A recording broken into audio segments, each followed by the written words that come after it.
మాకు ఆ హీరోయిన్ వద్దు, ఈ హీరోయిన్ వద్దు అంటూ హీరోను చెప్పడం, అందుకు అనుగుణంగా డైరెక్టర్లు, నిర్మాతలు కూడా హీరోయిన్లను మార్చడం మనం చూస్తూనే ఉంటాం. ఈ విషయంపై అనేక మంది హీరోయిన్లు కూడా ఆవేదన వ్యక్తం చేసిన సందర్భాలు లేకపోలేదు. అయితే ఓ హీరోయిన్ వద్దన్నందుకు ఏకంగా హీరోనే మార్చేసిన ఘటన ఎక్కడైనా చూశారా? అవును, అలాంటి సంఘటనే సీనియర్ హీరో రాజశేఖర్కు ఎదురైంది. సినిమాలతో పాటు నిజ జీవితంలోనూ చక్కటి జంట జీవిత రాజశేఖర్ అనేక చిత్రాల్లో హిట్ పేర్ అనిపించుకుని ఆ తరువాత ప్రేమలో పడి పెళ్లి చేసుకుని హాయిగా జీవిస్తున్నారు. వీరిద్దరూ తమిళనాడుకు చెందిన నటులే అయినప్పటికీ తెలుగులో మంచి గుర్తింపు పొందారు.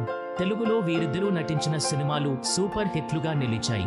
అయితే రాజశేఖర్ హీరోగా చేస్తున్న ఓ సినిమాలో జీవితను హీరోయిన్గా తీసుకోవాలని నిర్మాతలు అనుకున్నారట.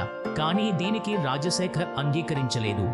సినిమాలో హీరోయిన్ది బబ్లీగా, గ్లామరస్గా ఉండే పాత్ర అని, అలాంటి పాత్రలో హోమ్లీగా ఉండే జీవిత సరిపోదని నిర్మాతలకు రాజశేఖర్ సూచించారట.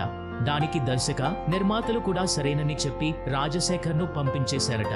4 రోజుల్లో షూటింగ్ మొదలు కావలసి ఉండగా 10 రోజులైనా అవతలి నుంచి ఎలాంటి సమాచారం రాకపోవడంతో నిర్మాతలకు ఫోన్ కూడా చేశారట. కానీ అవతలి వారు కనీసం ఫోన్ లిఫ్ట్ చేసిన పాపాన కూడా పోలేదట.